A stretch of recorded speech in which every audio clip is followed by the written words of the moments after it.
ಕನಕದಾಸರಲ್ಲಿ ಎರಡರ ನಡುವಿನ ಸಂಘರ್ಷವೇ ಮುಖ್ಯ ಅಂತ ಅನ್ಸುತ್ತೆ ನನಗೆ. ಒಂದು ಆತನ ಭಕ್ತಿ, ಎರಡನೇದು ಆತನ ಬೌದ್ಧಿಕತೆ. ಆ ಎರಡರ ನಡುವಿನ ಆತನ ತಲ್ಲಣ ಇದೆಯಲ್ಲ, ಆತ ಎಷ್ಟೇ ಹೇಳಿದ್ರು ತಲ್ಲಣಿಸದಿರು ಕಣ್ಣಿಗೆ ಆ ತಾಳು ಮನವೇ ಅಂತ ಹೇಳಿದ್ರು ಅದು ತನತಾನೇ ಕೊಟ್ಕೊಳ್ತಿರೋ ಸಮಾಧಾನ ಸಿಕ್ಕ ಸ್ಥಿತಿಯ ರಚನೆ ಅಲ್ಲ ಅದು. ಜನಪರವಾದ ವಿಚಾರಗಳನ್ನ ಬೇರೆ ಬೇರೆ ಮಾಧ್ಯಮಗಳ ಮೂಲಕ ಎಲ್ಲರಿಗೂ ತಲುಪಿಸ್ಬೇಕಾಗಿರೋದು ಇವತ್ತಿನ ಒಂದು ಅಗತ್ಯ ಆಗಿರೋ ಹೊತ್ತಿನಲ್ಲಿ ಮಮತಾ ಇಂಥದ್ದೊಂದು ಹೊಸ ದಾರಿಯನ್ನ ಹುಡುಕೊಂಡಿರೋದು ನಿಜವಾಗಿಯೂ ನಾವೆಲ್ಲರೂ ಸ್ವಾಗತಿಸಬೇಕಾದ ಒಂದು ಸಂಗತಿ ಅಂತ ನನಗೆ ಅನಿಸುತ್ತೆ. ಕನಕದಾಸರ ಅಷ್ಟೂ ಕೃತಿಗಳಿಂದ ಕೆಲವು ಭಾಗಗಳನ್ನ ಆಯ್ದು ಒಂದು ನಿರೂಪಣೆಯನ್ನ ಇವರು ಕಟ್ಕೊಂಡಿದ್ದಾರೆ. ಕನಕದಾಸರನ್ನ ಈ ಕಾಲಕ್ಕೆ ಹೇಗೆ ಮುಟ್ಟಿಸ್ಬೇಕು ಅನ್ನೋದು ನಮ್ಮ ಸವಾಲಾಗಿತ್ತು. ಆ ಸವಾಲಿಗೆ ನಾವು ಉತ್ತರವನ್ನ ಈ ನಿರೂಪಣೆಯಲ್ಲಿ ಕಂಡುಕೊಂಡಿದ್ದೀವಿ ಅನ್ನೋ ಮಾತನ್ನ ಮಮತಾ ಹೇಳಿದ್ರು. ಕನಕದಾಸರ ಯಾವ ಅಂಶಗಳು ಇವತ್ತಿಗೆ ನಮ್ಗೆ ತುಂಬಾ ಮುಖ್ಯ ಆಗ್ಬೇಕು? ಮಮತಾ ಲಿಂಗದ ಬಗೆಗೆ, ವರ್ಗದ ಬಗೆಗೆ, ಜಾತಿಯ ಬಗೆಗೆ ಇಂಥ ಪ್ರಶ್ನೆಗಳನ್ನ ಕನಕದಾಸರು ಹೇಗೆ ಎದುರಿಸಿದ್ದಾರೆ ಅನ್ನೋದನ್ನು ನಾವು ಮುಖ್ಯವಾಗಿ ಇಟ್ಕೊಂಡ್ವಿ ಅನ್ನೋದನ್ನ ಹೇಳಿದ್ರು. ಇಲ್ಲಿ ತುಂಬಾ ಜನ ವಿದ್ಯಾರ್ಥಿಗಳು ಇರೋದ್ರಿಂದ ಅವ್ರಿಗೆ ಒಂದು ಸಣ್ಣ ಸಲಹೆಯನ್ನು ಕೊಡಬಹುದಾದ್ರೆ, ಕನಕನ ಬಗೆಗೆ ನೀವು ಅಗತ್ಯವಾಗಿ ಓದ್ಬೇಕಾಗಿರೋದು ನಮ್ಮ ಸಾಹಿತ್ಯ ಚರಿತ್ರೆಯ ವಿವರಗಳನ್ನು ಬಿಡಿ, ಅದ್ರ ಆಚೆ ನೀವು ಓದ್ಬೇಕಾಗಿರೋದು ಒಂದು ಕೀರಮ್ ಅವ್ರು ಬರೆದಿರುವ ಕಾಲಜ್ಞಾನಿ ಕನಕ ನಾಟಕ, ಎರಡನೇದು ಇವತ್ತು ಸಿಕ್ಕೋದು ಸ್ವಲ್ಪ ಕಷ್ಟ ಆಗಿರ್ಬೋದು ಆದ್ರೆ ಸಾಕೇತ್ ರಾಜನ್ ಹಿಸ್ಟ್ರಿ ಆಫ್ ಕರ್ನಾಟಕ ಅನ್ನುವ 2 ವಾಲ್ಯೂಮ್ಗಳಲ್ಲಿ ಕನಕದಾಸರನ್ನ ಆತ ಡಿಫೈನ್ ಮಾಡಿರುವ ಹಾಗೆ, ವ್ಯಾಖ್ಯಾನಿಸಿರುವ ಹಾಗೆ ಇಲ್ಲಿಯ ತನಕ ಕರ್ನಾಟಕದ ಯಾವ ಇತಿಹಾಸಕಾರರು, ಸಾಹಿತ್ಯ ಚರಿತ್ರಕಾರರು ಕನಕದಾಸರನ್ನ ಹಾಗೆ ನೋಡಿಲ್ಲ.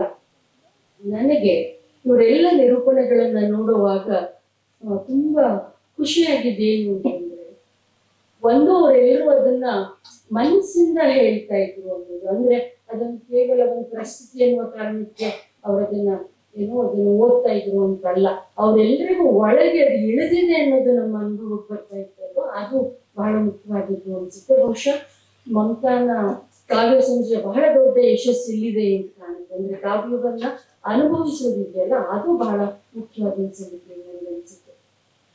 ಕನಕದಾಸರಲ್ಲಿ ಎರಡರ ನಡುವಿನ ಸಂಘರ್ಷವೇ ಮುಖ್ಯ ಅಂತ ಅನ್ಸುತ್ತೆ ನನಗೆ. ಒಂದು ಆತನ ಭಕ್ತಿ, ಎರಡನೇದು ಆತನ ಬೌದ್ಧಿಕತೆ. ಆ ಎರಡರ ನಡುವಿನ ಆತನ ತಲ್ಲಣ ಇದೆಯಲ್ಲ, ಆತ ಎಷ್ಟೇ ಹೇಳಿದ್ರು ತಲ್ಲಣಿಸದಿರು ಕಣ್ಣಿಗೆ ಆ ತಾಳು ಮನವೇ ಅಂತ ಹೇಳಿದ್ರು ಅದು ತನತಾನೇ ಕೊಟ್ಕೊಳ್ತಿರೋ ಸಮಾಧಾನ ಸಿಕ್ಕ ಸ್ಥಿತಿಯ ರಚನೆ ಅಲ್ಲ ಅದು. ಎಂಥ ತಲ್ಲಣದಲ್ಲಿ ಕನಕದಾಸ ಬದುಕಿದ್ದು ಅಂತಂದ್ರೆ ಅದು ಜಾತಿ, ವೈದಿಕತೆ ಇದೆಲ್ಲದರ ವಿರುದ್ಧ ಅದ್ರ ಒಳಗಿದ್ದೇ ಆತ ನಡೆಸ್ಬೇಕಾದ ಒಂದು ಹೋರಾಟ ಇದೆಯಲ್ಲ, ಆ ಹೋರಾಟದ ಹೊತ್ತಿನಲ್ಲಿ ಆತನ ಮನಸ್ಥಿತಿ ಹೇಗಿತ್ತು, ಅದರ ಸೋಲು ಗೆಲುವುಗಳು, ಅದರ ತವಕ ತಲ್ಲಣಗಳು, ಅದೆಲ್ಲವನ್ನೂ ಕನಕನ ಕೀರ್ತನೆಗಳು ನಮ್ಮ ಎದುರಿಗೆ ಮಂಡಿಸ್ತಾ ಹೋಗುತ್ತೆ ಅಂತ ಅನ್ಸುತ್ತೆ ನನಗೆ. ಅದರ ಕೊನೆಯ ಸ್ಟ್ಯಾನ್ಜಾನ ಹಾಡಲಿಲ್ಲ ಶಿವ ವೆಂಕಟೇಗೌಡರು, ಯಾವ್ದಂದ್ರೆ ತೊರೆದು ಜೀವಿಸಬಹುದು ಇದೆಯಲ್ವಾ, ಅದರಲ್ಲಿ ಒಂದ್ ಸಾಲ ಬರುತ್ತೆ, ಅದು ಮಡದಿ ಮಕ್ಕಳ ಕಡೆಗೆ ತೊಲಗಿಸಿಯೇ ಬಿಡಬಹುದು. ಎಂತೆಂಥವ್ರನ್ನ ಓದ್ತಾ ಇರುವಾಗ್ಲೂ ಇಂಥದ್ದೊಂದು ಪ್ರಶ್ನೆ ಯಾಕೆ ನಮ್ಗೆ ಅಷ್ಟು ಆರ್ದ್ರವಾಗಿ ನಮ್ಮನ್ನ ಹಾಗೆ ಏನ್ ಕರಿಬಹುದು, ನಮ್ಮನ್ನ ಹಾಗೆ ಸ್ಪರ್ಶಿಸುವ ಆ ಕೀರ್ತನೆ ಆ ಕೊನೆಗೆ ಬರುವ ಹೊತ್ತಿಗೆ, ಕೊನೆಗೂ ಹೆಣ್ಣು ಅನ್ನೋಳು ಗೆಲ್ಬೇಕಾದೊಂದು ಸವಾಲಾಗ್ಬಿಡ್ತಾರಲ್ಲ, ತೊಲಗಿಸಿಯೇ ಬಿಡಬಹುದು, ಮಡದಿ ಮಕ್ಕಳ ಕಡೆಗೆ ತೊಲಗಿಸಿಯೇ ಬಿಡಬಹುದು. ಮಮತಾ ಕೇರ್ಫುಲ್ ಆಗಿ ಆ ಸ್ಟನ್ಸನ್ನ ಅವಾಯ್ಡ್ ಮಾಡಿ ಗೊತ್ತಿದೆ ನಮಗೆ. ಆದ್ರೆ ಕುಲದ ಬಗೆಗೆ ಅಂತ ಅದ್ಭುತವಾದ ಕೀರ್ತನೆಯನ್ನ ಬರೆದಂತ ಕನಕದಾಸರಿಗೆ ಕೊನೆಗೂ ಇದೊಂದು ಯಾಕೆ ಹೀಗೆ ಕಾಡ್ತು, ಅದನ್ನೇ ನಾನು ಸಂಘರ್ಷ ಅಂತ ಕರೀತಾ ಇರೋದು. ಇಷ್ಟನ್ನ ಹೇಳಿದಂತಹ ಕನಕದಾಸರು ತೊಲಗಿಸ್ಕೊಡ್ಬಹುದಾದ ಮಡದಿ ಮಕ್ಕಳ ಬಗೆಗೆ ಹೇಳಿದವರು, ಅವರು ದಮಯಂತಿಯನ್ನು ವರ್ಣಿಸುವ ಕ್ರಮ ಹೇಗಿದೆ, ಮೋಹನ ತರಂಗಿಣಿಯಲ್ಲಿ ಗಂಡು ಹೆಣ್ಣಿನ ಸಂಬಂಧದ ಸೂಕ್ಷ್ಮಗಳನ್ನು ಹಿಡಿಯುವ ಕ್ರಮ ಹೇಗಿದೆ, ಅವೆಲ್ಲವನ್ನು ನೋಡ್ತಾ ಇದ್ರೆ ಒಂದು ನೆಲೆನಲ್ಲಿ ಒಂದು ಆಯಾಮದಲ್ಲಿ ಅವ್ರನ್ನ ನೋಡಿ ಗುರುತಿಸಿ ಪಾಸ್ ಉಪಯೋಗುವಂತ ಹಂಗೇನು ಮಾಡ್ಬೇಕಾಗತ್ತೆ ಇಲ್ಲ. ನಾವು ಕನಕದಾಸರನ್ನ ನೋಡ್ಬೇಕಾಗಿರೋದು ಹೇಗೆ ಅಂತಂದ್ರೆ, ಹೇಗೆ ಬಸವಣ್ಣನವರನ್ನು ಮತ್ತೊಬ್ಬರನ್ನು ಅವ್ರು ಎದುರಿಸಿದ ಅಡ್ಡಿ ಆತಂಕಗಳ ಜೊತೆನಲ್ಲೇ ಅವರನ್ನು ಗುರುತಿಸ್ತೀವೋ ಹಾಗೆ ನಾವು ಕನಕದಾಸರನ್ನ ಗುರುತಿಸ್ಬೇಕು ಅಂತ ಅನ್ಸುತ್ತೆ ನಮ್ಗೆ. ಆದ್ರೆ ಆ ಸಂಘರ್ಷ ನಾನು ಯಾವ್ದನ್ನ ಹೇಳ್ತಾ ಇದ್ದೀನಿ, ಭಕ್ತಿ ಮತ್ತು ಬೌದ್ಧಿಕತೆ, ಅದನ್ನ ಬಗ್ಗೆ ಮಾತಾಡುವಾಗ ನನಗೆ ದೇವರು ಹೇಳಿದ ಮಾತು ನೆನಪಾಗುತ್ತೆ. ದೇವರು ಹೇಳೋದೇನು ಅಂದ್ರೆ, ದಮನಿಕರ ಬಹಳ ದೊಡ್ಡ ಸವಾಲು ಯಾವುದು ಅಂದ್ರೆ ಅರಿವಿನ ಹಿಂಸೆ ಅಂತ ಹೇಳ್ತಾರೆ. ಆ ಅರಿವಿನ ಹಿಂಸೆಯನ್ನ ದಾಟ್ಕೊಳ್ಳೋದಿದೆಯಲ್ಲ, ಆ ಪ್ರಯಾಣದಲ್ಲಿ ನಮ್ಮನ್ನು ನಾವು ತೊಡಗಿಸ್ಕೊಳ್ಳೋದಿದೆಯಲ್ಲ, ಅದು ಬಹಳ ಕಷ್ಟದ್ದು.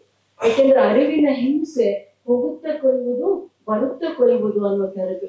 ನಾವು ಹಿಂದೆನೂ ಹೋಗಕ್ಕಾಗಲ್ಲ, ಮುಂದೇನೂ ಹೋಗಕ್ಕಾಗಲ್ಲ ಅನ್ನುವಷ್ಟು ದ್ವಂದ್ವದಲ್ಲಿ, ಗೊಂದಲದಲ್ಲಿ, ಅಂತ ಒಂದು ಉತ್ಕಟವಾದ ಉದ್ವೇಗದಲ್ಲಿ ಅದು ನಮ್ಮನ್ನು ನಿಲ್ಲಿಸ್ಬಿಡುತ್ತಲ್ಲ. ನನಗೆ ಕನಕದಾಸರ ಕೀರ್ತನೆಗಳು ಒಂದು ಸ್ವಂತಿಕೆಯನ್ನ ಹುಡ್ಕೋದಿಕ್ ಪ್ರಯತ್ನ ಪಟ್ಟಂತ, ಅಥವಾ ಸ್ವಲ್ಪ ವಿಶಾಲವಾಗಿ ಹೇಳ್ಬೋದಾದ್ರೆ ನಮ್ಗೆ ಅದ್ರ ಬಗೆಗೆ ಬಹಳ ಕನ್ವಿಕ್ಷನ್ ಇದೆ. ಕನಕದಾಸರು ಅವೈದಿಕವಾದ ಒಂದು ಲೋಕ ಮೀಮಾಂಸೆಯನ್ನು ಕಟ್ಟೋದಕ್ಕೆ ಪ್ರಯತ್ನ ಪಟ್ರು ಅಂತ. ಆ ಅವೈದಿಕವಾದ ಲೋಕ ಮೀಮಾಂಸೆಯ ತಳದಲ್ಲಿ ಅವರು ಅಡಿಪಾಯದಲ್ಲಿ ಇಟ್ಕೊಂಡಿದ್ದು ಶ್ರಮ ಸಂಸ್ಕೃತಿಯನ್ನು.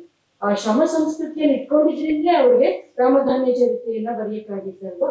ಬಟ್ ಬಹಳ ಕುತೂಹಲಕರ ನನ್ಗೆ ಅನ್ಸುದು, ಶೂದ್ರ ತಪಸ್ವಿಯಲ್ಲಿ ಬರುವ ರಾಮನು, ರಾಮಧಾನ್ಯ ಚರಿತೆಯಲ್ಲಿ ಬರುವ ರಾಮನು, ಇವತ್ತು ನಾವು ನೋಡ್ತಾ ಇರುವ ಅಯೋಧ್ಯೆಯ ರಾಮನು, ಆ ಮೂವರನ್ನು ಇಟ್ಕೊಂಡು ನೋಡಿದ್ರೆ ನಿಜವಾದ ರಾಮ ಯಾರು ಅನ್ನೋ ಒಂದು ಕಲ್ಪನೆ ನಮಗೆ ಬರುತ್ತೆ. ನೋಡಿ, ರಾಮನ ಬಗೆಗೆ ಕನಕದಾಸರು ಕಟ್ಕೊಳ್ಳುವ ಒಂದು ಚಿತ್ರ ಇದೆಯಲ್ಲ, ಅವನು ಶ್ರಮಜೀವಿಗಳ ಪರವಾಗಿರ್ತಾನೆ ಅಂತ ಅವರು ತಿಳ್ಕೊಳ್ಳೋದಿದೆಯಲ್ಲ, ಅದೇ ಒಂದು ದೊಡ್ಡ ಯಶಸ್ಸು ನಮಗೆ ಅನ್ನೋದಾದ್ರೆ, ಅದು ಅವ್ರಿಗೆ ಎಷ್ಟೇ ಹೇಳೋದು ಹರಿಭಕ್ತಿ ಸಾರ ಬರೆದಾಗೂ ಹರಿಯನ್ನ ಅವ್ರು ಹಿಂಗೆ ಹೊರಳಿ ನಿಂತು ನೋಡಿದ್ರು ಉಡುಪಿಯಲ್ಲಿ, ನನ್ಗದ್ರಲ್ಲಿ ನಂಬಿಕೆನೇ ಇಲ್ಲ. ಯಾಕೆ ಅಂತಂದ್ರೆ ಅವರು ತಮಗೆ ಬೇಕಾದ ಹರಿಯನ್ನ ಕಂಡುಕೊಳ್ಳಬಲ್ಲಂತ ಶಕ್ತಿಯನ್ನ ಪಡೆದವರಾಗಿದ್ರಲ್ವಾ ಕನಕದಾಸರು. ಮತ್ತು ಆ ಹರಿಯ ಮೂಲವನ್ನ, ಕಾಗಿನೆಲೆಯ ಆದಿಕೇಶವನನ್ನ ಅವರು ತಮ್ಮ ಬೀರಯ್ಯ ಅಂತ ಅವ್ರು ಹೇಳ್ತಾ ಇದ್ರಲ್ಲ, ರಕ್ಷಿಸು ನಮ್ಮನ ಅನವರತ. ನಮ್ಮನ್ನ ಅನವರತ ರಕ್ಷಿಸೋದು ನಾವು ನಂಬಿರುವ ದೈವವೋ ಅಥವಾ ಅಥವಾ ನಮ್ಮ ಶ್ರಮ ಸಂಸ್ಕೃತಿಯೋ? ಈ ಪ್ರಶ್ನೆಯೂ ಕನಕದಾಸರ ಒಟ್ಟು ಕಾವ್ಯದಲ್ಲಿ ಬಹಳ ಗಂಭೀರವಾದ ನೆಲೆನಲ್ಲೇ ಇದೆ. ಅದನ್ನ ನಾವು ಇನ್ನೂ ಹೆಚ್ಚು ಬೇರೆ ಬೇರೆ ರೀತಿಯಲ್ಲಿ ಚರ್ಚೆ ಮಾಡಬೇಕು ಅಂತ ನನ್ಗೆ ಅನ್ಸುತ್ತೆ. ಕನಕದಾಸರನ್ನ ಭಕ್ತಿ ಸಾಹಿತ್ಯದ ಚೌಕಟ್ಟಿನಿಂದ ಹೊರಗೆ ತರೋದ್ರಲ್ಲೇ ಇವತ್ತಿನ ಅವರ ಪ್ರಸ್ತುತತೆಯ ಮೂಲ ಆಧಾರ ಇದೆ ಅಂತ ನಾನಂತೂ ತಿಳ್ಕೊಂಡಿದ್ದೀನಿ. ಅವರ ಕಾವ್ಯದ ಗೇಯತೆ ಅಬ್ಸಲ್ಯೂಟ್ಲಿ ಫೈನ್. ಅವ್ರ ಕಾವ್ಯದಲ್ಲಿ ಒಂದು ಭಕ್ತಿಯ ಲಾಲಿತ್ಯ, ಆರ್ದ್ರ, ನಾನು ಅದನ್ನ ಕೇಳಿ ಆನಂದಿಸಬಲ್ಲೆ, ಓದಿ ಆರ್ದ್ರಗೊಳ್ಳಬಲ್ಲೆ. ಆದ್ರೆ ಇವತ್ತು ನನ್ನ ಎದುರು ಕೂತಿರುವ ವಿದ್ಯಾರ್ಥಿಗಳಿಗೆ ನಾನು ಕನಕದಾಸರಿಂದ ಏನ್ ಕೊಡ್ಬೇಕು ಅವ್ರಿಗೆ ಅಂತ ಅನ್ನೋದಾದ್ರೆ, ನಾನು ಕೊಡ್ಬೇಕು ಅಂತ ಬಯಸುದು ಅವರಿಗೆ ಇದನ್ನೇ. ನೀವು ನಿಮ್ಮ ಶ್ರಮ ಸಂಸ್ಕೃತಿ, ಯಾವುದನ್ನ ನಾವು ಇವತ್ತು ಮೂಲ ಸಂಸ್ಕೃತಿ ಅಂತ ಕರಿತಾ ಇದ್ದೀವಿ, ಯಾವುದನ್ನ ಅನೇಕ ಶತಮಾನಗಳ ತನಕ ಉಪ ಸಂಸ್ಕೃತಿ ಅಂತ ಕರೆದು ಪಕ್ಕಕ್ಕೆ ಇಡ್ತಾ ಇದ್ರು, ಅದೇ ಮೂಲ ಸಂಸ್ಕೃತಿ ಅನ್ನೋದನ್ನ, ಅದಕ್ಕೊಂದು ಲೋಕ ಮೀಮಾಂಸೆ ಇದೆ ಅನ್ನೋದನ್ನ, ಅದಕ್ಕೊಂದು ಏಸ್ಥೆಟಿಕ್ಸ್ ಇದೆ ಅನ್ನೋದನ್ನ, ಅದೆಲ್ಲವನ್ನೂ ಕಂಡ್ಕೊಂಡಂತಹ ಕನಕ ಅದನ್ನ ಬಹಳ ಭಿನ್ನ ಅನ್ನುವ ಹಾಗೆ, ಪ್ರತ್ಯೇಕ ಅನ್ನುವ ಹಾಗೆ ಪ್ರತಿಪಾದಿಸಕ್ಕಾಗದೆ ಹೋಗಿರ್ಬೋದು. ಆದ್ರೆ ಅವರ ಒಟ್ಟು ಚಿಂತನಾ ಕ್ರಮದಲ್ಲಿರುವ ಈ ಧಾತುಗಳನ್ನ ಹೆಚ್ಚಿ ನಾವು ಮುಂದಕ್ಕೆ ತಂದ್ಕೊಳ್ಳೋದಿದೆಯಲ್ಲ, ಕನಕದಾಸನನ್ನ ನಮಗ್ ನಾವೇ ಎದುರಿಗೆ ತಂದ್ಕೊಳ್ಳೋದಾದ್ರೆ, ಲೋಕದ ಎದುರಿಗೆ ಇಡೋದಾದ್ರೆ ನಾವು ತಂದಿಡ್ಬೇಕಾಗಿರೋದು ಹೀಗೆ ಒಬ್ಬ ಸಮಾಜ ವಿಜ್ಞಾನಿಯಾದ ಒಬ್ಬ ಕನಕದಾಸರನ್ನ ಅಂತ ನನ್ಗೆ ಅನ್ಸುತ್ತೆ. ಸಮಾಜ ಸುಧಾರಕ ಅನ್ನುವ ಒಳ್ಳು ಮಾತುಗಳನ್ನೆಲ್ಲ ಬಳಸಕ್ಕೆ ನಮ್ಗೆ ಆಸಕ್ತಿ ಇಲ್ಲ. ಯಾಕೆಂದ್ರೆ ಕನಕದಾಸರಿಗೆ ಹಾಗೆ ಒಂದು ಇಡೀ ಒಂದು ಸಮೂಹವನ್ನ, ಸಮುದಾಯವನ್ನ ತನ್ನ ಜೊತೆನಲ್ಲಿ ತಗೊಂಡೋಗಕ್ಕಾಯ್ತು ಅಂತ ನಮ್ಗೇನು ಅನ್ಸೋದಿಲ್ಲ. ಅದು ನಮ್ಗೆ ಗೊತ್ತಿದೆ, ಅದು ಬೇರೆ ವಿಷಯ. ಆದ್ರೆ ಸ್ವತಃ ಕನಕದಾಸರಿಗೆ ಒಂದು ರೀತಿನಲ್ಲಿ ಒಂದು ಫ್ಯೂಡಲ್ ವ್ಯವಸ್ಥೆಯ ಒಂದು ಭಾಗವೂ ಆಗಿದ್ರು ಅಂತ ನಮ್ಗೆ ಅನ್ನಿಸುವ ಕನಕದಾಸರು ಸ್ವತಃ ತಾವು ಅಂತ ಎಲ್ಲ ಸವಲತ್ತುಗಳಿಂದ ಹೊರಗೆ ಬರೋದಿಕ್ಕೆ ನಡೆಸಿದ ಒಂದು ಪ್ರಯತ್ನ ಇದೆಯಲ್ಲ, ಅವ್ರು ಮತ್ತೆ ಕಾಗಿನೆಲೆಯ ಆದಿಕೇಶವನನ್ನ ಜ್ಞಾಪಿಸ್ಕೊಳ್ಳೋದೆಲ್ಲ ಸರಿಯೇ. ಆದ್ರೆ ಆದಿಕೇಶವನಷ್ಟೇ ಅವರಿಗೆ ಆ ಬೀರಯ್ಯ ಮುಖ್ಯ ಆಗಿರ್ಲಿಲ್ಲ. ನಾನು ಮಾಡ್ತಾ ಇರುವ ಕೆಲಸ, ಆ ಕುರುಬರ ಕೆಲಸ, ಅವೆಲ್ಲವೂ ಎಷ್ಟು ಮುಖ್ಯ ಅನ್ನೋದನ್ನ ಆತ ನಂಬಿದ್ದು, ಗೌರವಿಸಿದ್ದು, ಪ್ರೀತಿಸಿದ್ದು ಇದೆಯಲ್ಲ, ಅದು ಇವತ್ತು ನಮ್ಗೆ ತುಂಬಾ ಮುಖ್ಯ ಆಗ್ಬೇಕು ಅಂತ ನನಗೆ ಅನ್ಸುತ್ತೆ. ಇನ್ನೊಂದ್ಸಲ ಇಡೀ ತಂಡವನ್ನು ನಾನು ಅಭಿನಂದಿಸ್ತೀನಿ. ಹಾಜಿರಾದನ್ನೆಲ್ಲ ಯಾವ್ಯಾವ್ದನ್ನ ಆರಿಸ್ಬೇಕು ಅನ್ನೋದನ್ನ ಅವ್ರು ನೋಡಿದ್ರು ಅಂತ ಹೇಳಿದ್ರು.